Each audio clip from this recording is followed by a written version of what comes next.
Leaned out of the shot, man. Oh, I am vibing. Can I do the show like this? Doug Lesmerises, Bill Landis, KOTN Late Night. I got my shoes off, man. It's Miami time. Look at that. Oh, doing this Miami style. Okay. How you feeling, Landis? What's up, brother? 22 seconds in, we're seeing Doug's toes. All right. It's going to be a great show. Man, there's nothing like smoking on the beach. Smoking on the beach with a little dog mentality. You know what I'm saying, brother? You know what I'm saying, brother? I plan on coming on here and just not saying anything for like the first 25-ish minutes and just kind of letting you cook. So please feel free. But I'm vibing, but I'm chill, man. I'm chill because I was listening. You ever, the Miami sound machine? You know that, Gloria Stefan? Yeah. You know? Sure do, yeah. So I found this new band today that I really like. They're called the Miami Fraud Machine. And I listened to one of their new songs. Do you want to hear it? Please. Okay. You ever hear that song by the Miami Sound Machine? The Rhythm Is Gonna Get You? Uh-huh. Yeah. This is called Being a Fraud Is Gonna Get You. Okay. You ever hear this? This is just the chorus that I heard. It goes like this. Georgia Tech is gonna get you because Cal, it almost got you. Virginia Tech almost got you. The committee is gonna get you on Tuesday. Look, and I'm wearing a swimsuit. Look. So I'm not even mad, bro. I'm forcing. This is a forcing two-sword Saturday, baby. The two highest ranked teams in the South, the first week after the college football playoff rankings, lost. Went down like frauds, and Northern powers took care of business. Because in the North, Bill, what do we do in the North? Do we take care of business? We take care of business. We rip 4 cigs at a time. Here's my foot. That's my foot. That's a foot for Mario Cristobal and a foot for Kirby. I have horrible toes. I can grasp things with my toes. So I think this was a spectacular day for exposing frauds. And we do want to talk about the North because the 5 top-ranked Northern teams who have started play by the time we start this show, because BYU just kicked off, but otherwise, number 1, Oregon, number 2, Ohio State, number 6, Penn State, number 8, Indiana, and number 10, Notre Dame, all handled business when Miami and Georgia didn't. And I was very aggravated. During the course of this week for people disrespecting handling business and making assumptions about wins when across the South, lousy teams have been beating, quote, good teams. And yet, when it comes to handling business and criticizing something like Indiana's schedule, all of that is immediately forgotten. It's forgotten that Ole Miss, which just humped Georgia, lost to 3-6 Kentucky, completely lost. When you're looking at, hey, look at all the teams that Indiana beat, but they aren't that good. The thing that we need to expose, and that I hope today helped expose, the South acts like it only loses games to good teams, but the South frauds lose to bad teams all the time. And I hate the discussion that ignores that. I hate that discussion, Bill, and it felt like that was a full-throated discussion coming into this weekend. And then listen, Ole Miss has good wins. Like, Ole Miss is not horrible. But Ole Miss lost to 3-6 Kentucky. I don't know. We're not supposed to count it because Ole Miss tried hard. I don't know. Are we not supposed to count that loss? But I hope today did something for that. I don't know. Did it? I don't know. I mean, I would hope that it did, but can't we respect handling business? I respect handling business. Yeah. Yeah. So what do you want to talk? Let's talk about. Oh, you want to talk about Georgia first? And then we're going to talk about the 5. So listen, there's a lot of other great Northern games today. I was at the Ohio State Purdue game. Bill was at the Indiana Michigan game, and we certainly are going to talk about those because we were there firsthand. Ohio State beat Purdue 45-0. Indiana beat Michigan 20-15. Rutgers beat Minnesota 26-19. Penn State is taking care of Washington. Oregon just finished off Maryland. Kansas beat Iowa State. Another upset for Iowa State. They're kind of falling by the wayside here. 45-36. Nice job by Kansas. West Virginia, with the new defensive coordinator, went and beat Cincinnati 31-24. Nice win for Boston College over Syracuse 37-31. Colorado, great win over Texas Tech. 44-27. Notre Dame is absolutely destroying Florida State. We got BYU Utah on right now, and Iowa lost to UCLA on Friday night, and we're waiting to see what happens with Pitt, Virginia, which is coming down to the wire. But let's talk about Georgia, because if this is even possible, so what has happened today is that I have won my bet with Connor O'Gara from Saturday Down South that we bet. He said Georgia would be 11-1 and better. I said Georgia would be 10-2 or worse. I won my under 10.5 regular season wins Georgia bet that I bet before the season for $5. That's a smooth cash on that at plus 105. But I'm not even being facetious. And I know it is very hard for people to take me seriously when I talk about Georgia. And I'm not sure why that is. But I think Georgia is actually even potentially substantially worse than I thought, because they got rolled by Ole Miss. They got a pick and a short field for a touchdown on their first drive. They didn't score another touchdown in that game. And Ole Miss kicked 5 field goals. I guess you give Georgia some credit for holding up and keeping them out of the end zone. But Ole Miss rolled them. That was not competitive. I thought that was worse than the 28-10 score. And I am ready to ask, I'll do it as a journalist, not as some guy celebrating Miami. I'll do it as a journalist. Look, now I'm a journalist. I'll do it as a journalist. Are we sure Georgia is good? Did you know you were going to put the ball cap on? Did you have it there? I just have it. I have it within arm's length. Are we sure fast. Georgia's good? But we're going to live in a world where we're ripping Indiana's schedule.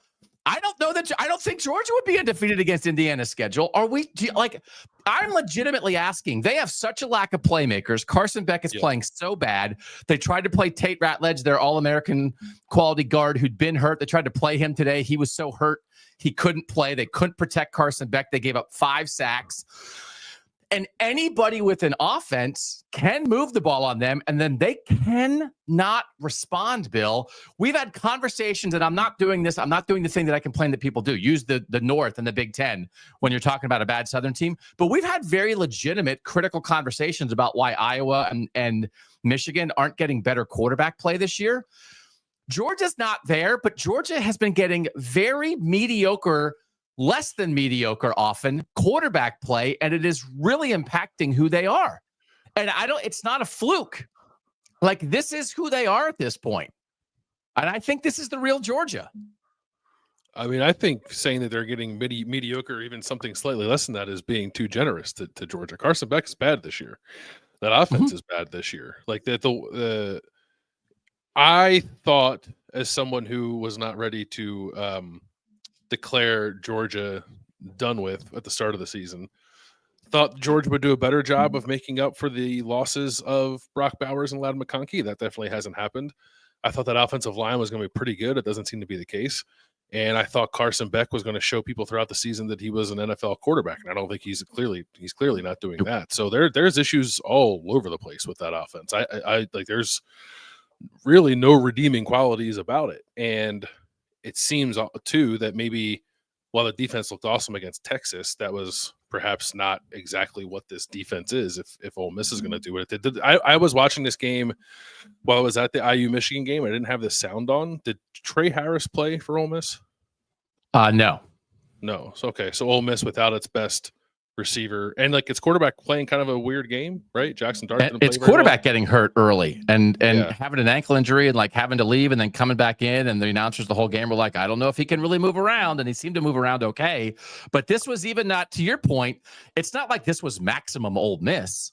Right. Well, I guess what I'm saying, because there was a real quick reaction to Georgia, Texas to say that's what Georgia is, when it's been this team far more than it's been the team we saw today far more Yes. than it's been the team we saw against Texas, right? So that defense is still probably pretty good, right? I think it is still pretty good, but that offense is bad. That offense is not nearly championship caliber. I think it's been evident for a few weeks now. No one bothered to notice against Texas because Georgia played on the short field the entire game.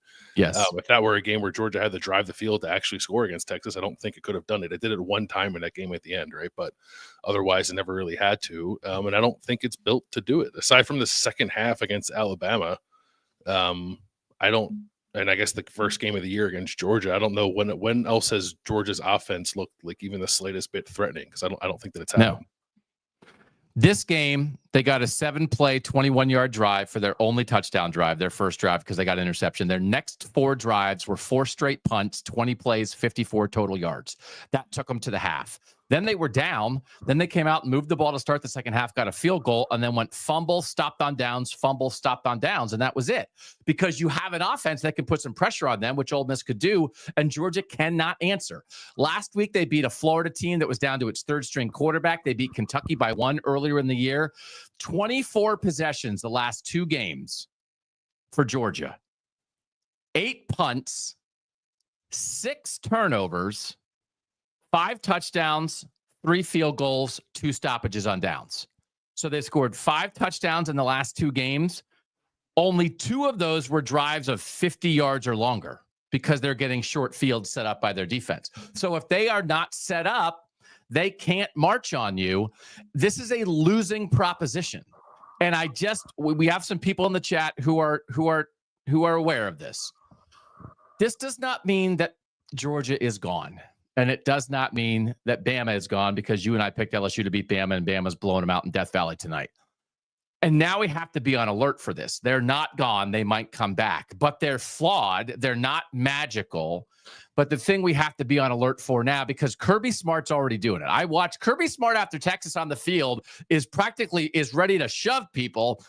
Nobody believed in us. Nobody believed in us. Nobody believed in us. He has officially converted to losses are better than wins mode. This was his post game. Luscious life in the SEC. I think everybody in this league is going to have 2 losses. Losing just shows how good you are. I'd rather lose to a team than beat a team. What does beating a team show? Losing shows something. This is a great loss. We lost great. Everybody in the SEC loses great. We all lose. That's how great we are. This is the greatest league in the world at losing, which makes us the best. And that is the official party line of the SEC right now. Losing shows how good you are. Be careful, because that's all that's left for them. And that's the game they're going to play. So now they're going to prop up Ole Miss, which lost to Kentucky, which lost to LSU, blew a game. They said it on the broadcast, and Kirby Smart said it. Ole Miss should be undefeated. They lost to 3-6 Kentucky. I don't like. Are we not supposed to count it? So now we're in a little bit of a danger zone, Landis, from like a fake resume standpoint. There are fake resumes all over the place out there from the SEC. The committee has to interpret that. But Georgia's not scary. So maybe they'll get in. I'm not saying 2-loss Georgia is out of the playoff. I'm not saying 2-loss Bama's out of the playoff. I'm not saying 2-loss Ole Miss is out of the playoff. But nobody's scary, which I was screaming about 3 weeks ago, which that's important. They're not. Can I tell you something? Is it that you love me? Kirby's getting better. The Kirby's getting better. I can tell you've worked on it. I'm just absorbing it. I'm just letting him inhabit me at this point, because I think he would own this shirt, Cole's clearance rack. But you know what I mean? You can feel them already starting to do that. But it's like, okay, because now I'm starting to talk about, like, do we want to have 4 Northern teams in the semis? Is that the conversation we want to have right now? Because after today, if you want to have a conversation with me about how Ohio State, Indiana, Oregon, and either Notre Dame or Penn State are going to be the 4 semifinal teams, I'm there, brother, because I don't know who's getting in their way. Can I tell you something else that just happened as you were talking? my television froze as I was watching the Holy War, and when it froze, it was 3-0, and then when I turned it back on, it was 10-7. Oh, that's some holy goodness. Yeah. So that's a really important one. Like BYU's not in this conversation we're having right this second because BYU is playing Utah right now. But I think, like, do you think this is factual? And again, even like Texas, there's a lot of people puffing up Texas for blowing out Florida today, and that's Florida on its third string quarterback. So like, we just have to be realistic about these things. Yeah. So Georgia's not scary. Do you want to talk about Miami a little bit before we get to our Northern Powers? Another team that's not scary. Yeah, let's do it. So Miami finally got bit by the thing that for some reason, did you feel like people just were taking the close calls as a plus instead of a minus when I thought it was a minus the whole time? And for them to play close games with Cal and Virginia Tech and Duke, Georgia Tech finally got him with a quarterback who completed 6 passes. Georgia Tech was down to its third string running back. Like, again, this is not maximum Georgia Tech. And it beat Miami. But it's just Miami playing with fire. And then everybody thought, oh, here comes Cam Ward. He's going to lead them back at the end. And no, Cam Ward holds the ball for 8 seconds and gets strip sacked from behind because it's not a winning formula, Bill. And so I'm aggravated by the way the committee ranked Miami, but I'm more aggravated by the people. And our boy Ari said it. I'm curious what Ari is saying at this point. But like viewing all the Miami close calls as like a gut check resilience thing when it's actually like, bro, you're going to get burned on this because this is not sustainable. They're probably too talented to play as many close games as they played. And then Georgia Tech just like out fundamental them. And here we are. They finally lost. Yeah, I mean, I felt that way about Miami all year. The conversation about Cam Ward as a Heisman candidate has been really frustrating for me because his quote unquote Heisman moments have been born out of him playing bad halves of football or bad quarters of football that have put his team in a hole and put him in like in some weird statistical situations. And I guess on some level, like give him credit for figuring it out in a lot of those games and playing better when it mattered the most. But that never felt sustainable to me, which has kind of been the story of Cam Ward's entire career. But the team itself has seemed to embody that too. So I can't tell you I was confident that Miami was going to got because it just didn't seem like maybe the schedule was going to present the opportunities to that. But I don't know that I was ever taking Miami super seriously as a championship contender because of the situations that it kept putting itself in. Like once it got to a situation where it's going to have to keep beating good teams consistently, I didn't know that Miami had that quality to it. And it just so happened that it came undone today against a Georgia Tech team. Like whatever, we don't talk about the South. Like they're not bad actually. Actually, I think Georgia Tech's kind of good. I'm a little impressed by that team. But can you imagine what people would say if Georgia Tech beat Oregon or Ohio State? Yeah. No, I'm not saying that was just like an aside. I'm not saying that to soften what Miami did in any way. I have come around a little bit to Miami reminding me somewhat of Iowa State with the way that it had been playing and sort of playing like the same idea of playing with fire. And like Iowa State has now been bit in back-to-back weeks too. So it did feel like Miami was due for this. I just, I wasn't certain that it would be this game, but yeah, the fact that Miami was the highest, or I guess it was the second highest ranked Southern team, but like considered the class of the ACC, I guess like do it because that's what the record was. And even now, like if the Pitt game over, the Pitt lose. 2 minutes left. Pitt is down 5 and driving. Not driving, but they have the ball. Little flip to Des Reed doing his thing. That's a situation where Miami could like be catapulted back to the front of the ACC race, even on the day where it lost, right? So I just don't put a whole lot of stock in that because I think that Miami kind of showed us today what it has been all year, which is a fairly inconsistent football team that just plays a style of game that is going to lead to some losses. It's just like in retrospect, the way this worked out, Miami at 4 and BYU at 9. Like I'm even more mad about that now because I don't know what it was that you would have pointed to previously that Miami should be undefeated. Miami should be 5 spots ahead of undefeated BYU when BYU had 2 top 25 wins.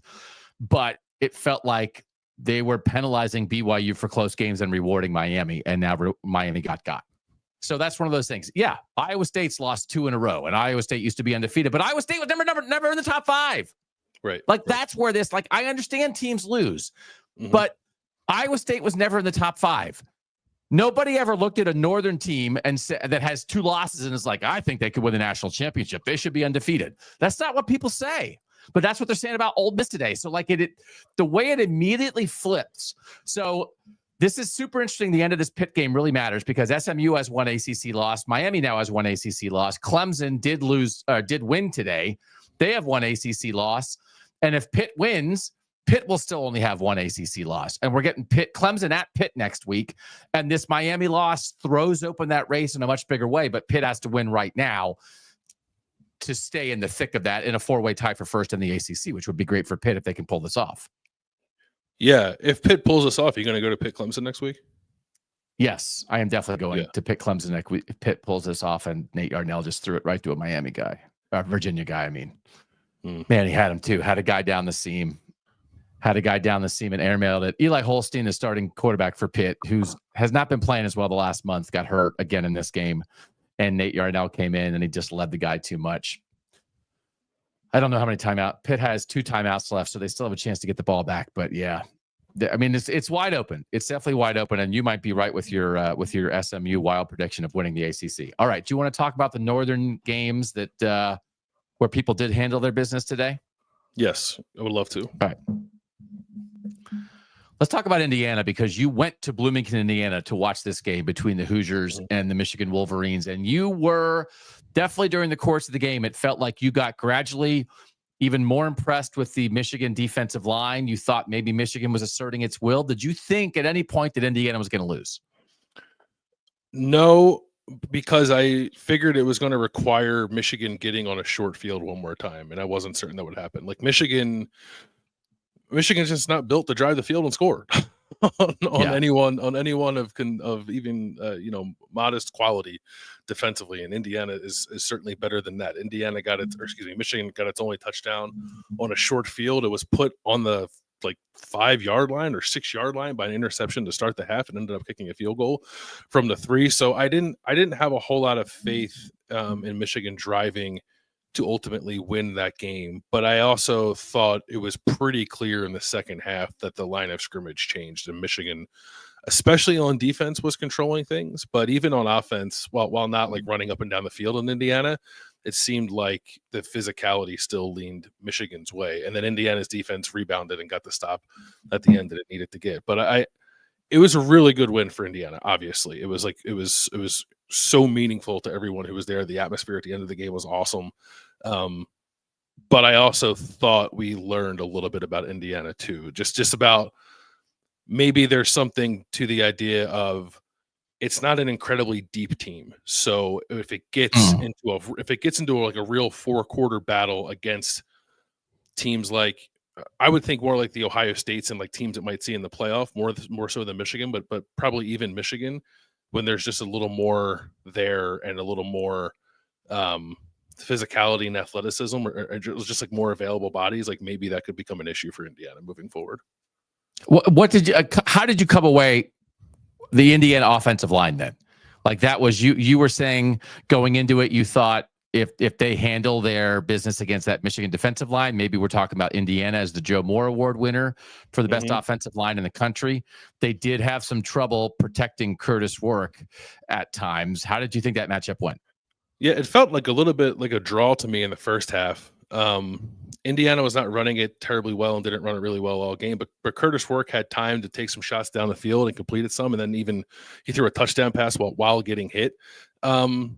So I would say that on the whole, Michigan's defensive line got the best of that battle, and there were definitely times where it seemed like Indiana's offensive line was really overwhelmed, and Kurt Cignetti after the game was talking about them having some protection issues there. Michigan was blitzing too. It wasn't just straight up four men against 5, Michigan winning the whole time, but there was some of that as well. So it doesn't nothing happened to make me want to suddenly start to write off Indiana.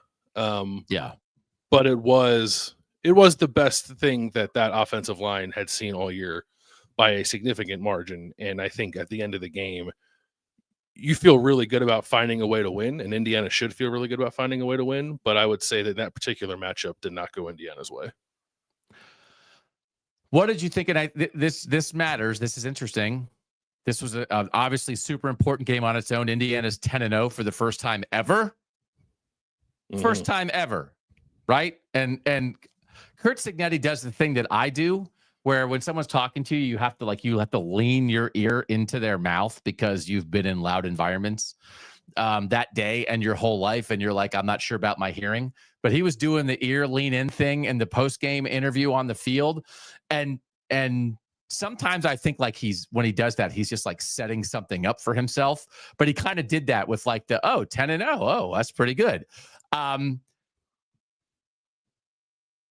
we have a Cignetti clip we want to play? Like, what did you think the vibes before we jump ahead to like what's next for Indiana and what's next for Ohio State and Michigan? Like, what did you think overall of his vibes post game in like a tight win like this over the defending national champs, but certainly not as easy as their previous wins, and it wasn't perfect. Yeah, it was interesting. We're gonna play a clip here in a second, and I like. Removed from the entire context of the press conference, I think it will come off as Kurt Cignetti being a little hard on his team.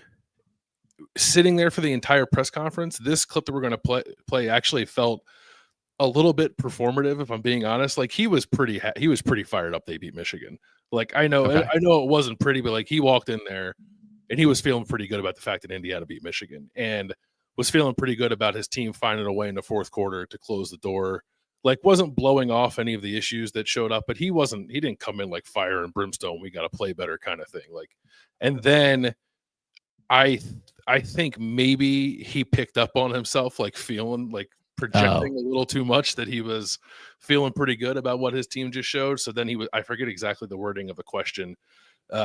He was asked about like, what does this show about your team or something like that? Or in a world where like style points don't matter, what does this show about your team? And then this was his answer to that question. Here's how I'm going to honestly answer that question. I'm glad we won. I don't like the way we played. I'm not happy with the way we played. And particularly on offense in the second half. And so we got to take a good look at the film Monday and see what happened. I thought special teams overall was fairly solid. There were a couple of kickoff returns that came out on their bench that looked like maybe we were getting grabbed on them. And I thought our defense did a number of good things, but they were on the field too long. But it's a win, right? None of us are going to give it back, right? So, while I'm glad we won and that, keeping this going, I am not happy with where we play. Okay. So you think he was checking himself of let's make sure we keep the train on the track and don't feel ourselves. I don't want to project feeling ourselves to our players going into a bye week before we play Ohio State. Yeah, I think so. Like that was that vibe in that whatever 40 seconds or whatever it was not the vibe of the entire press conference. And he wasn't in there like cracking jokes and stuff, but he was like at one point like Indiana beat Michigan. Like it's a huge deal. And he was like I was on alert for. I kind of like followed him off the field afterward, or as far as I could anyway. And I was wondering if he might like really get into it and like really like get like stop and like spend a moment with the fans and like really try to fire them up. And he didn't do that. He just like kind of walked off the field and I think put his fist in the air and it kind of kept walking. But they were like chanting his name and he didn't stop because Indiana was supposed to win this game. I think that is mostly what they feel. It's like Indiana was a 2-touchdown favorite and it won. And it didn't cover, I guess. But I think like if you were to catch him in a more honest moment, like, and I'm not saying everything he said there is right. Like Indiana's offense was not good. I think Indiana's offense had like 18 yards in the second half of that game, and 3 first downs, I think. So clearly the offense did not play a complete game. But I think the moment supersedes any of that, right? The moment for Indiana to get that win in a really cool environment. I had only ever been to Memorial Stadium for Indiana Ohio State games before, and you can't really tell what the crowd split is until you hear the crowd because everyone's wearing red. And then it's like, oh, this is an Ohio State crowd. There was not a lot of blue in that stadium. It was very much an Indiana crowd. It was a cool day. Good for Indiana. Good. Yeah, like the end of the game was pretty loud when Indiana had to get a stop there to end it. So let's do a little triangle math here, because we'll talk about Ohio State in a second, because I was at Ohio State Purdue today. We're going to talk about Notre Dame's big win. We're going to talk about Penn State taking care of business, talk about Oregon taking care of business. Again, some of these other games, I just think I think the story of the weekend, and you have to be careful of this sometimes. People are going to talk about, chaos in the sports. Like, it's chaos in the South, man. It is not that much chaos up here. I don't know what to tell you. Like, we're good. It's not really chaotic. But I think the stark contrast between the way Georgia and Miami played and the way the 5 highest ranked, the BYU, by the way, is now losing 14-10 to Utah, rivalry game. Brant Keithy, direct snap, just took it in for a touchdown. I really think there's something to that. So that's the thing we're going to hammer. That means we'll talk about Boston College over Syracuse and West Virginia over Cincinnati and Kansas over Iowa State and a bunch of these other games on the Monday show. We're just not going to hit it as hard right now. This is a devastating loss for Pitt. They did lose to Virginia, and that's probably it for ACC chances. So it's hard. I give a team a little bit of a pass when you're down to your backup quarterback. There's plenty of teams that over time have had to find ways to win with your backup quarterback, but that's a tough one for Pitt. But I do want to do a little bit of, what did you learn about Indiana today, and that it might affect your view of Indiana at Ohio State in 2 weeks? Again, Indiana now going into its second bye is off this coming week. Then they have the Buckeyes next. Like, do you think Indiana can hang with Ohio State? Or the fact that the Michigan game was close, does it make you think, that's tough sledding for the Hoosiers?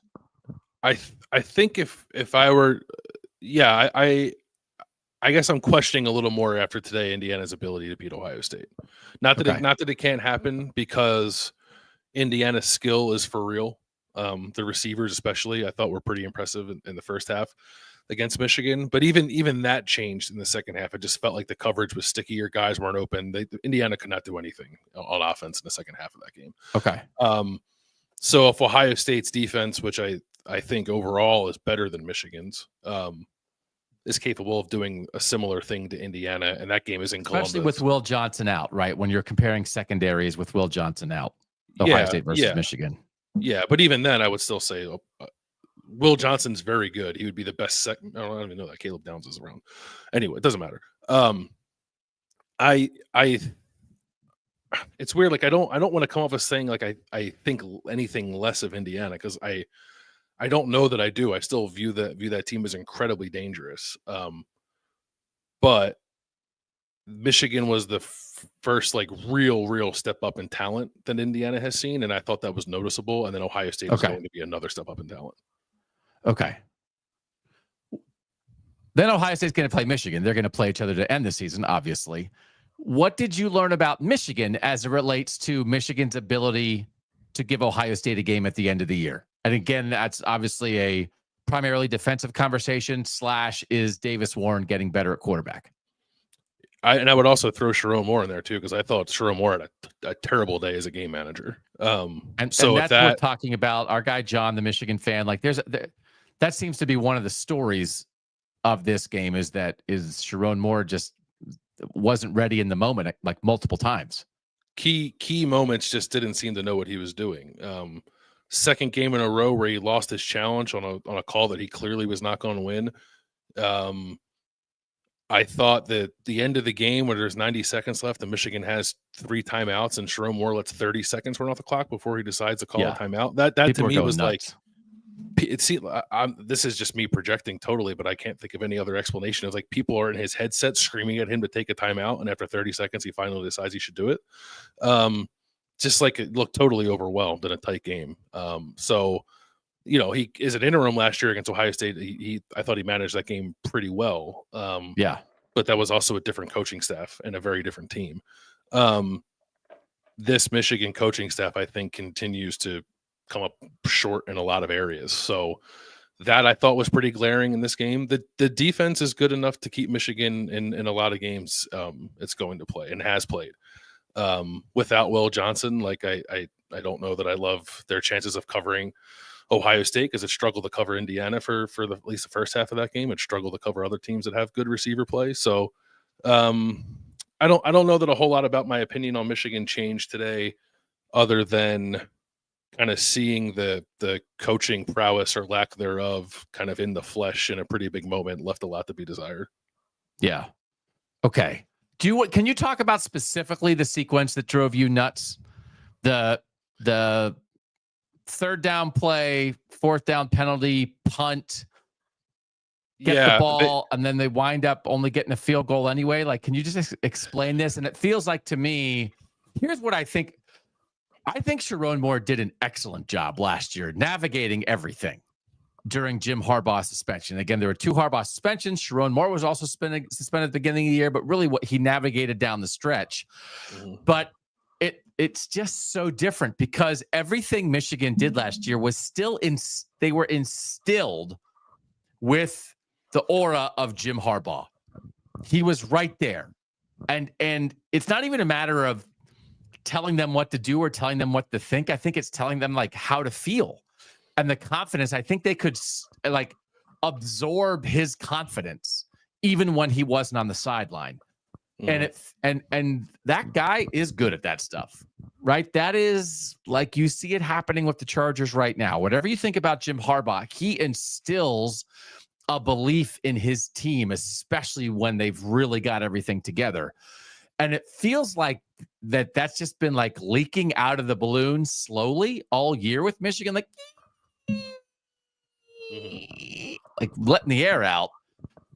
And then the sequence today, it's like, go let it rip at Bloomington. What do you have to lose? Like, what are you doing? And it felt like they coached with uncertainty and they didn't coach with confidence. Yeah. So the sequence you're referencing, it's Michigan's opening drive of the second half. It's the first possession of the second half.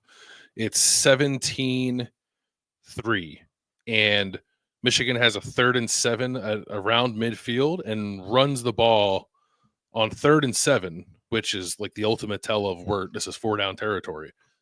Yep. Runs it, gets 4 yards for 4th and 3, keeps the offense on the field, and they just do like the most half-assed dummy count I've ever seen that has no shot at getting Indiana to jump off sides, and then takes the delay of game penalty and then decides to punt and actually gets a pretty good punt off, punts it inside the 5 or like right down to the 5, and gets an interception on the next play from Curtis Fork. It was like, okay, well, the way you got here was incredibly dumb, but at least now you're in this position to score. And then they run it 3 times, don't get anywhere, and it's 4th and goal from the 3, and he kicked a field goal to keep a 2-possession game. All that work for a field goal. Yeah. All that work for a field goal. 17-6. Yeah. Okay. Huge Utah stop, by the way. BYU went for it on 4th and 1, open field tackle by Utah, and a little flip pass complete. Great open field tackle. Read it the whole way. That's indicative. That's not confidence. And no. I don't know what would make them think that they can go into Indiana with a really efficient offense that the Hoosiers have and think that like you're going to win it that way with cowards field goals, right? So, but the sequence of 3rd and 7, run it for 4, take the penalty for 5, and wind up farther away on 4th down than you were on 3rd down without ever really trying is mind-blowing. Just punt it on 3rd down then. Right. So I don't know. The only way that was going to work was if you ran for 7 yards on 3rd down. Otherwise, it's just a give up. It's amazing. I thought Davis Warner was trying. Like he's clearly a limited player, but I think in the face of having no outside weapons and a clearly incompetent offensive play caller, he was trying. He just didn't have enough. Yeah. Okay. Let's talk about Ohio State because I was at the Ohio State Purdue game today. It was the first time I saw the Buckeyes in person this year, and I was particularly interested in the margins in a game that was 45-0 that Ohio State controlled the whole time. But Ohio State got a punt block on Purdue in this game, and it was Ryan Day's explanation of that and then a couple other things that he explained that Ohio State is doing, I think should give people a lot of hope about the Buckeyes and the way they're trying to go about business. Because so here, just very quickly, they blocked a punt from Purdue. They felt like the punt protectors for Purdue were a little undersized. So rather than putting speedy guys on the edge to try to block the punt like they normally do, they put two big defensive ends there, Caden Curry and Mitchell Melton, who normally aren't in that position, and they just kind of had them run through the shield guys. And Caden Curry got his hand on the punt. That was something they noticed this week. It was something, this is every time there's a special teams play, it's something they saw on film. We get it. But they made an adjustment. They thought they could get after it, and they did. And the punt block set up a short field touchdown. But Ryan Day said we wanted to steal a possession. And the reason I think that's so important is because it's exactly what Dan Lanning did in the Ohio State-Oregon game when they hit the line drive onside kick off the Ohio State player, recovered it, and stole a possession. And that Ohio State is thinking that way in a game that's not Purdue. Ohio State was never going to be played on the margins, but it's practice for when it will be on the margins. And he talked about it specifically in special teams. But I think if you're thinking this way, and I think Dan Lanning thinks this way all the time. I think Jim Harbaugh last year thought this way all the time. I think Kirby Smart at his best thinks this way all the time. No matter how good we are, where can we steal something? And I don't know that I felt Ohio State play that way as often as some of those other great teams. Even if they were thinking it, I don't know that it showed up as much. They put Travion Henderson back for a kickoff return today, which I think is maybe the first time since his freshman year. He talked about putting Caleb Downs, their great safety, back on punt return the last couple of weeks. He talked about they're now playing Denzel Burke, their starting corner, as a jammer on special teams, which is the guy who's in charge of blocking the gunner, which hopefully can help you spring something on special teams when the last several years, Ohio State's been a team that more often than not feels like it's content to just catch the ball on punt return and not really try to return it, but they're looking for something. And the fact that they are searching for it, Oregon beat them on the margins. Mm-hmm. They want to win a national championship. They're not like, if you maybe thought with all those guys back and the guys they got in the portal, that they could be a super team and just roll people. They've shown they're not that. If Ohio State's going to, I think anybody who wins the national title this year, because there's not a super team, it's going to be one on the margins. So you better be searching for them. And I just found it very encouraging for Ohio State that they're searching, and today, at least against Purdue, they found something, which means maybe they'll be more capable of finding it in a big game down the line. There's a couple of the things that I thought were especially good for Ohio State, but that was the number one thing I took out of this game, Landis, for the Buckeyes. Yeah, I mean, it was the first time in 2 years they've blocked the kick, so like it's noteworthy. I don't know. I agree with you that Ohio State has never really seemed intentional about finding those edges, especially like in big games where it matters most. I don't know what to make of this. I don't know if this is indicative of a shift in philosophy or if this is their version of Dan Lanning bringing the cameras into the locker room before Colorado because he knew they were going to win by 50, right? Like I'm probably more in that camp, and I'll tell me when Ohio State decides to do something like that against Michigan or in the Big Ten championship or in a playoff game. Yeah. I do think it's possible that they have changed their thinking in some ways since the Oregon loss, which is what they should do, right? It doesn't mean you overhaul the program, but I think you have to think about things a different way. And I did just think for Ohio State, it was another example of the balance they are pursuing defensively in being aggressive, but still being sound. There was one play that really stood out to me on a fourth down stop against Purdue, where you and I have talked a lot about like Ohio State and simulated pressure and the looks that you show, and you don't want to be static. But I feel like sometimes I thought there was one play, but I still feel like I've saw it a couple times this year where they wind up with wasted players because they're trying so hard to simulate something that they wind up with guys floating and covering nobody. I felt like they're getting much closer to no wasted players, but still giving offenses a look. Anyway, there was a fourth down stop in this game Saturday where they had JT Tuimoloau, their defensive end, drop, and he dropped hard. He got out. The tight end for Purdue was lined up in the slot, and JT Tuimoloau dropped to cover him. And it was the first read for Hudson Card, and JT Tuimoloau was right in the throwing lane, like on 4th and 3. And so he had to come off his first read, and then everybody else was also covered. And then they ran a stunt and brought a safety blitz, and they got a sack because 2 guys got home. But it was a creative look with no wasted players. And a guy like JT Tuimoloau, who is maybe not the world's greatest pass rusher, but is a really good athlete on the edge, like booking to backpedal and get out on a tight end. And it was like executed perfectly. And it was just 1 4th down against an overmatched team. I get it.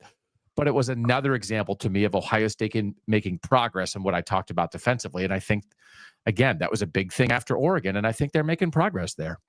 Yeah, they're pretty dialed in on defense right now. Since the last touchdown that Oregon scored in that game, which was like very early in the 4th quarter, their Ohio State's defense has been on the field for 32 drives and has allowed 1 touchdown. Not bad. That's crazy. I know, like Purdue's offense is not very good, and I guess Nebraska is middle of the pack. Penn State has been very good at times. I don't really care who you're playing if you go that many drives in a row, allowing one touchdown. And I think the play you're singling out shows that maybe they're a little more detailed. I think part of the feeling of them, like not wasting players, I guess is how you put it, is that I think they're doing less just sort of spot dropping on defense and actually matching routes, so that doesn't just feel like guys are just standing in space doing kind of nothing and sort of getting picked apart that way. So they really went back to the drawing board on what they want to do defensively. And it's not that Jim Knowles like reworked his entire defense. He's more kind of falling back on things that had made him successful previously to coming to Ohio State. But whatever it is, like they're a little different in what they do. And I think they're still ironing out some of those kinks that come with that. But I think the end result of this, especially since they have a little bit of a ramp up here with the way the schedule breaks out until they play Indiana, I would imagine the results are going to be a little different the next time Ohio State's defense gets on the field with a dynamic offense. But we'll know that in 2 weeks when they play Indiana. Yeah. All right, let's go to Oregon, the number 1 team in the country, who's just playing awesome. Again, I think maybe we'll do it this week, really dive in on Oregon. Jordan Birch is back for them, made an instant impact, had a hit on defense that forced a fumble that was returned for a touchdown. Dylan Gabriel threw 3 touchdown passes. They are so efficient. They are overcoming injuries. To get Jordan Birch back is huge. It is a reminder again of they seemed kind of fine without him, which can maybe make you think in your mind. It's not what you really think, but you're like, I don't even, Jordan Birch, how much is that? And it's like, no, Jordan Birch is awesome. Jordan Birch is 290 pounds rush end who like destroys plays sometimes. And they didn't have him for Ohio State. So like you're talking about like, okay, Ohio State's changed since they played Oregon. So is Oregon, because now they'll have Jordan Birch next time they play the Buckeyes. Like that guy is a game wrecker at times. And again, they're making up for the loss of Tez Johnson. They're adjusting on the offensive line. And I just cannot be more impressed. They are the epitome of handle your business. And they did it again. They got out easy on Maryland. Maryland went down and kicked a field goal on the first drive, but then otherwise it's an Oregon touchdown, then the defensive touchdown. It was 14-10, but then it's 21-10, it's 29-10, and then it's like, okay, Oregon's in control. And I guess I want to make sure. I think some of the stuff that we're saying about college football, they're not a super team. Oregon's not a super team. I don't think. And again, super team is 19 LSU, 20 Alabama, 21 Georgia in a lot of ways. Like we know what that looks like. I wouldn't put them there, but I do think they're above the fray. And so I do want to be careful of, and I know the Ohio State win was only a 1-point win at home, but 21-10 Utah, by the way. They just are handling it better than anybody. And it needs to be acknowledged because certainly feels like they're going 12-0. So I didn't watch this game.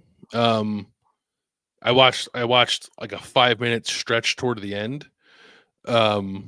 when Maryland had the ball with a chance to make it a one-score game and Billy Edwards threw a bad interception and put Oregon on the short field that helped this margin be wider than perhaps it would have been otherwise. You think Oregon played well? I was just looking at the box score and like it didn't scream to me like a super well played game from Oregon. It seemed like maybe not Oregon's best day, but Maryland's not very good, so they still won comfortably.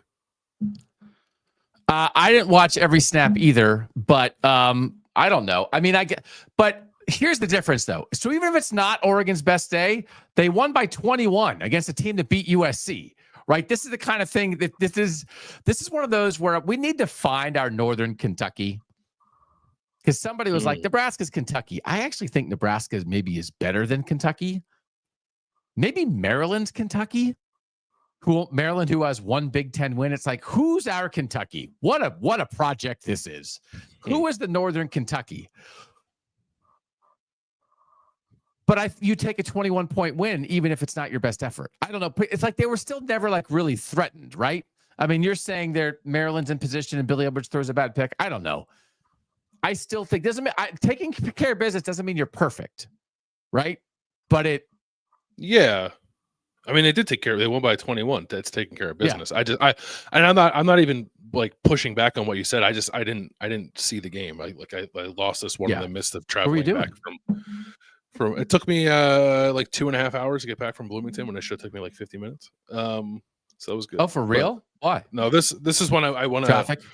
Yeah, I want to rewatch to see exactly how this played out. Mostly to see like what life was like without Tej Johnson, what life was like without Marcus Harper for Oregon. Because I'm not surprised that Oregon wasn't Oregon like firing on all cylinders. Again, just looking at the box score, because again it was missing Tej Johnson and Marcus Harper. But I want to rewatch it. Uncle Rico says Oregon showed their injuries tonight. They did not look good. I have no idea what Doug is talking about. Rick S says Oregon would have 2 bad plays out of 3, but they converted when they needed to and got that defensive score. Let's see what else. I don't know. I thought I saw him make some plays when they needed to, and Jordan Birch is a monster, and they beat Oregon by 21. So I'm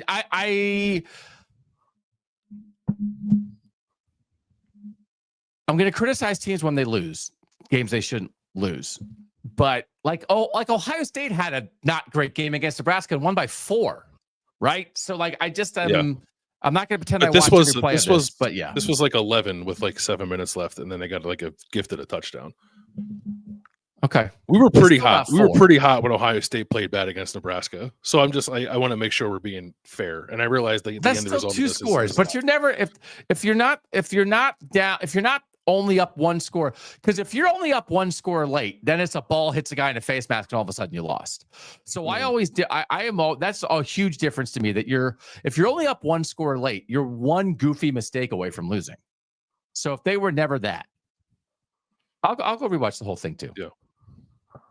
People yell at me because I said the number 1 team in the country is good. Sorry. You guys know 3 and 4 lost, right? I need to be hotter. I don't think anyone disagrees that Oregon's good. Oregon is good. The number 1 team in the country won by 21, and I'm giving them a pass. Okay. I just think maybe Miami lost, right? I don't think you're giving them a pass. I sang a song about it. I'm not singing a song. Need to give them their flowers for winning by 21. We can just acknowledge that they're very good and they won, and that can be enough. Oregon only won by 21.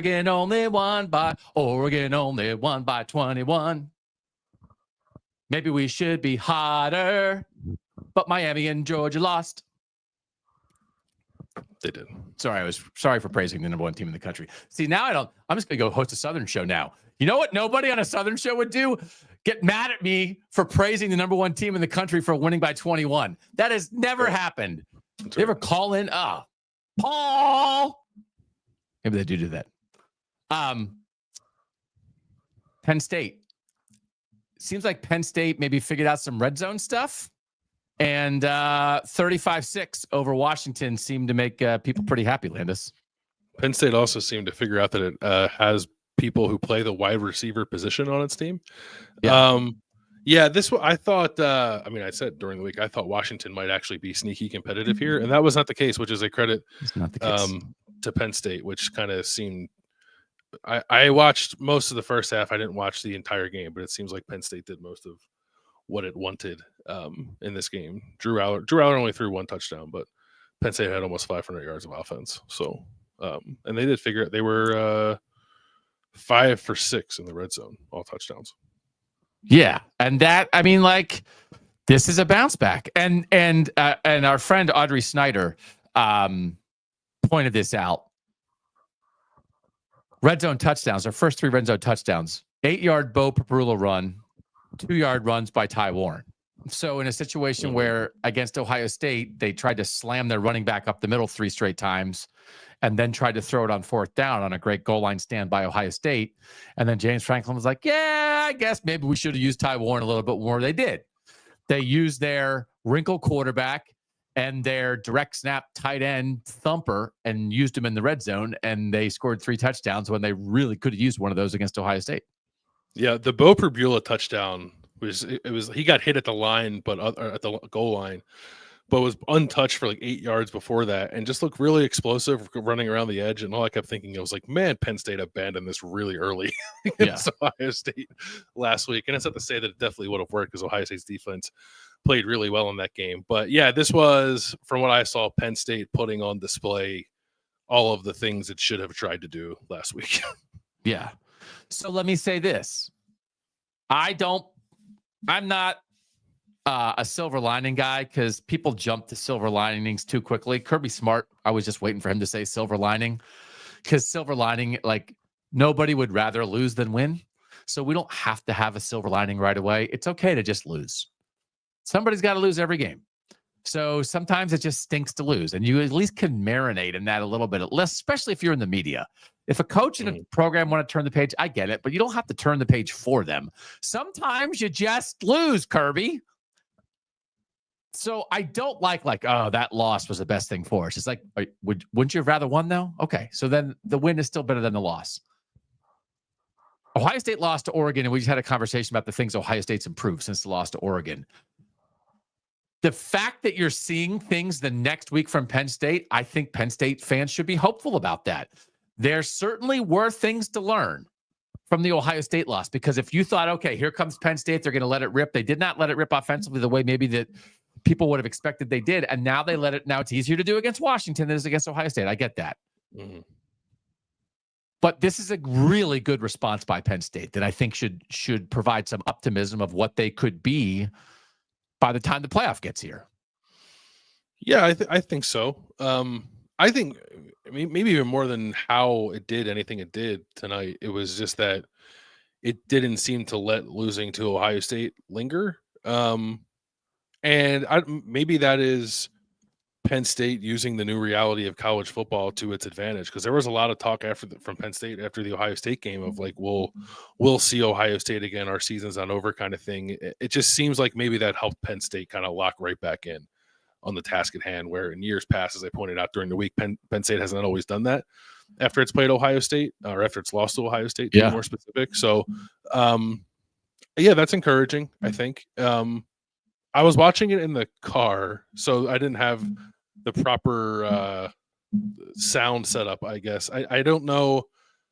It was a whiteout, but I don't know that it really felt like one early on until Penn State kind of gave them a reason to be excited, which they did pretty early, and then it just kind of rolled from there. So, yeah, I would consider this a really nice bounce back for Penn State. Yeah, really important.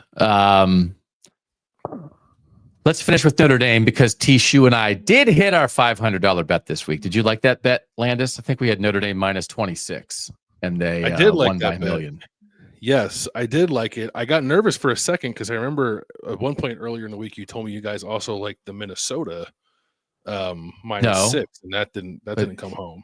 That was T-Shu, not you. I liked it. Oh, and T-Shu wouldn't let me do it for $500. Yeah, but Notre Dame was more his idea. Yeah, T-Shu went 4-0 in his best bets today. I tailed T-Shu on a few plays. I think I went 6-1 today on my bets. Nice. Yeah. I hit my Army thing, even though the Army North Texas was the craziest game ever. I think Notre Dame has figured some stuff out. They were talking about it a lot in the broadcast, again, about their what they've gone through on the offensive line and the way they've kind of figured those things out. Florida State stinks, but Notre Dame had 8 sacks tonight. They just absolutely got after it. They threw for 252. They ran for 201. I think 453 to 208 in yards, right? We get it. But again, style points matter.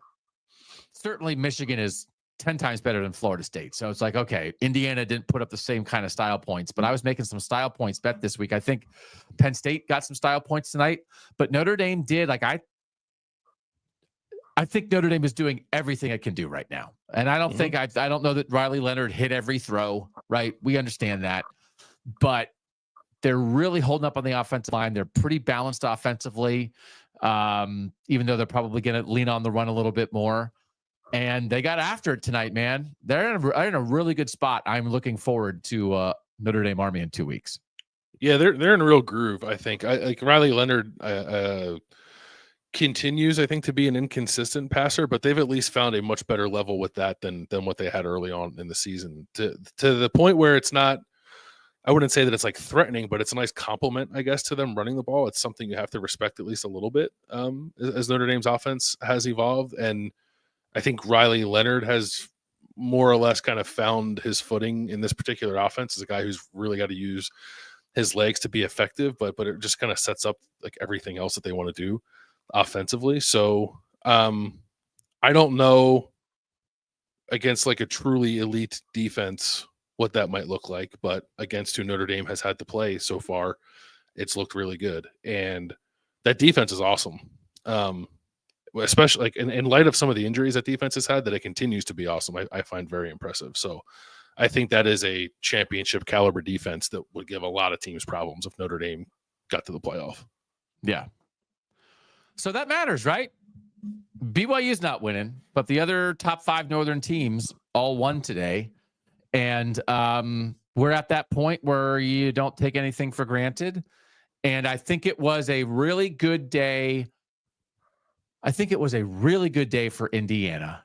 And this is one of those where I don't love pitting Northern teams against each other. But the thing that we had talked about when you and I did the playoff projections a couple weeks ago, the idea of undefeated teams into the ACC and or Big 12 title games and then losing, and that opening up 2 spots for those leagues potentially. That's now off the board in the ACC, just off the board in the sense that there's not going to be an undefeated team in the title game. And if BYU loses to Utah, there's not going to be an undefeated team in the title game. We didn't talk about Colorado. We'll talk about Colorado on Monday. That is a good road win at Texas Tech. And I watched some chunks of that, and that wasn't easy. But like Colorado is all the way there. They are in control of their own destiny. BYU, by the way, could lose tonight and still make the Big 12 title game. But I think if BYU loses tonight, I think we officially there. It's not there no matter what, because, the bunch of favorites in the SEC and Big 10 lose. But we would be creeping closer, Landis, toward one for the ACC, one for the Big 12, and the Big 10 and the SEC potentially being in very good shape to get 4 each. And that is good news for Indiana, because my thing when we did those playoff brackets was 11-1 Indiana not getting in, which is, if that shakes out in the Big 12 and the ACC, there's 0% chance of that happening. Yeah, I mean, I know that I very quickly have gone from both these leagues are going to get 2 teams in to like, I don't know about that anymore. We'll see. It was a really impressive win for Colorado tonight. I think Kansas is going to continue to have part of that conversation now that it seems to have found its stride a little bit. So I'm not particularly optimistic about the Big 12 getting 2 teams in, but we'll see what BYU ends up being able to do the rest of the night. It's hard. I mean, that's the point. That's the thing that's really frustrating. Is like, who has a margin for error and who doesn't? Because, that Ole Miss can lose to Kentucky and have 2 losses because of the league it's in, but Iowa State has 2 losses, and we're like, well, that's it. It feels unfair in a lot of ways, because again, it's not that the SEC is just banging heads against each other. There are just good teams screwing up.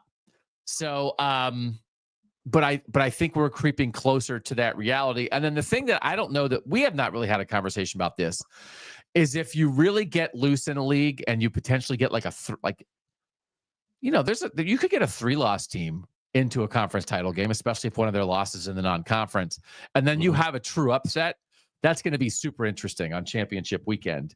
If you could get to a point where a team that would have is not really in the playoff mix, is number 23 in the rankings, but makes the conference title game, wins.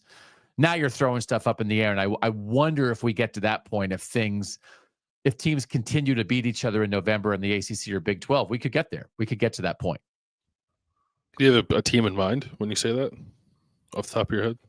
I mean, it's if Colorado loses to Arizona State and Iowa State loses again, and Kansas State loses again, right before, that's where all of a sudden you're looking for a second team in the Big 12 and everybody has at least 3 losses overall, right? Or if it really would get away from SMU and Clemson down the stretch here. So I think it maybe would be more likely in the Big 12, but that's the thing. I don't know, that people have to remember that you could be not in the top 25 of the college football playoff rankings and make your conference championship game. And if you win, you're in. That's it. You won the conference. You're in. So So Arizona State and West Virginia both currently have 2 Big 12 losses. So I mean, can you imagine that, right? Just stuff gets loose. If the Big 12 championship game is BYU versus Arizona State, and Arizona State wins, and Arizona, nobody has talked about Arizona State the whole year. Now they're the 4 seed in the playoff. That's going to be crazy. Yeah. Now I'm nervous that's going to happen. Yeah. I hadn't thought about that until right now. Now I'm upset about it. Yeah. Because conferences want their 2 best teams, but if it's a weird tiebreaker and it's whatever, and there's a big mess. So anyway, Miami lost, and that's the most important. What's more important? I think it's for what really is happening. It's more important that Miami lost, but it's more fun that Georgia lost, right? Isn't it just fun when Georgia loses? I don't know. I said this during the week that a Georgia loss would make me slightly nervous because it doesn't eliminate Georgia, but now all of a sudden Ole Miss is back in it, right? So I don't. It's always fun when Georgia loses, but at what cost? You know what I mean? Yeah. So the thing now to look for, Ole Miss is off next week, but then they play at Florida, and you have to hope that DJ Lagway, the Florida freshman quarterback who did not play against Texas today, but apparently was healthy enough to be the backup quarterback, he should be okay in 2 weeks, I think. Yeah, he warmed up, they said. Yeah. I think DJ Lagway at home can beat Ole Miss. Now you've got to continue to root for more SEC chaos. So I can see it. But it just was fun. I enjoyed seeing Kirby be sad. Kirby, go watch the post game. Kirby was in that mode. You know how coaches get where when you say, hey, you guys are trying to blitz, but when you're facing a team that really has a good downfield passing game, does that make it more difficult to be aggressive defensively? And his answer is I don't know what you mean by that. Right? He was in the I don't know what you mean by that mode, which is just okay, so you don't know what I mean by anything. You lost. You knew what you meant on the field after you beat Texas. You were thumping your chest about everything. So him being sad, I'll just take that. I think I would take. My wife was talking about what she ate for dinner tonight, and I was like, "You really like that restaurant?" And she said, "I like that restaurant as much as you like Georgia losing." And I was like, "That is the new defining parameters of our household." So I can't help it. I know what I may have unleashed with Ole Miss here, and I know it's Lane Kiffin. But I kind of like Kirby Smart coming in, and Kirby Smart's first 60 seconds was Lane did a great job. Lane did a great job. And I was kind of yeah, he did. So at least Lane was born in Minnesota. So I'll take it. Born in Minnesota, son of the North, Lane Kiffin takes down Kirby Smart. Oh yeah, I guess yeah, he is a son of the North. Okay, that's good. I can live with that. That's okay. You don't want to know how much I've investigated Lane Kiffin and his roots to try to figure out if I could claim him for a son of the North. Actually, he was born in Nebraska. I apologize. I knew he was born in the North, born in Nebraska. So our guy, Lane Kiffin, takes down Kirby. They'll lose to Florida. It's fine. Yeah. All right. we'll wrap it up there. I almost feel like I didn't yell about Georgia enough. I've got one thing to add real quick. Oh, there he is. What's up? Did you guys see this from Coach Sig? Nice tweet. Who got married? What happened? His daughter got proposed to after the game. No. Yep. There were a lot of Western Pennsylvania Italians in the press conference, and I was wondering why they were all there. So this makes a lot more sense now. Yeah. Oh my gosh. That is awesome. Great way to cap off a gritty win with a gritty marriage proposal. It says Natalie, every day with you is 10-0 or whatever, 10.0. Will you marry me? What if they would have lost? Can you imagine every day with you is 9-1? That would have been. Yeah, I don't think. Do you think that's one of those? Congratulations to Kurt Signetti's daughter and the entire family. But can you imagine? I'm sure this is not this. I'm sure they are a wonderful couple. They are super excited. So I'm just goofing around.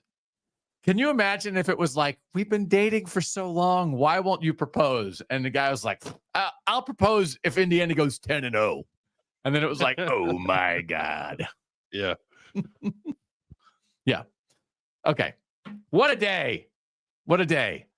Thought you maybe would have. You should have sniffed that out in the news conference. You sniffed it out. You were halfway there to breaking that huge story. Totally missed it. Yeah. No idea. Totally missed it. Yeah. That's what I was going to say. I was going to see if Bill saw it on the field after the game. Yeah. No, I heard one reporter make an offhand comment to another reporter about proposing to Kurt Signetti's daughter, which I thought was strange, but now it makes a whole lot more sense with this context. So I'm glad he pointed that out. Oh, yeah. Okay. Just thought one of the reporters was thinking about asking the question to Kurt Signetti's daughter. Yeah. What if that? Coach, I have a question. May I marry your daughter? What? Yeah. Let's go to Bill Landis. Bill from Columbus. Thanks for joining us here from Kings of the North. Yeah, just question. Yeah, you jumped the line. Yeah. All right. Now we're just messing around. That's congratulations to the Signetti family. What a year. And there was a report this week that they're working on contract extension with him. So was there any buzz about that in the press box in Indiana Landis? Again, this Mel Tucker money, $9.5 million. You know what? Actually, that's where you got to go. I didn't talk to anybody who covers IU about that. I was talking to Joe Rexrode from The Athletic was there doing like a national thing on Signetti, and he was like, they got to lock this guy down. And I was like, they're trying. So, I mean, the stadium was chanting the man's name. That's basically a signature on a contract already. Yeah. I approve of that. All right. Thanks everybody for joining us here. Sorry if I didn't sweat enough. I should have yelled more. I'm just content. Sometimes I'm angry. Yeah. You know why you're not yelling more? Because Why? It wasn't a surprise. Yeah. Kind of was ready for it. Yeah. And I wish I would have hit the Miami thing because I picked Miami to lose last week, and then I should have picked them to lose this week, and I didn't. It's fine. I tried to pick Clemson to lose this week. And anyway, the South is a mess, and that warms my heart. Thanks to you guys for being here. We'll see you on Monday when we will be back, and we'll cover a lot of these other games in more detail. It just was really like I thought it was a game for the teams at the top of the sport to really either assert who they are or assert who they aren't. And so that's what we focus on tonight. We'll hit all the games on Monday that matter in the North. And we do it Monday through Thursday live on YouTube at noon Eastern. So again, thanks to producer Mike, for making everything work. Thanks to you guys for being here. He's Bill Landis. I'm Doug Lesmerises. And that was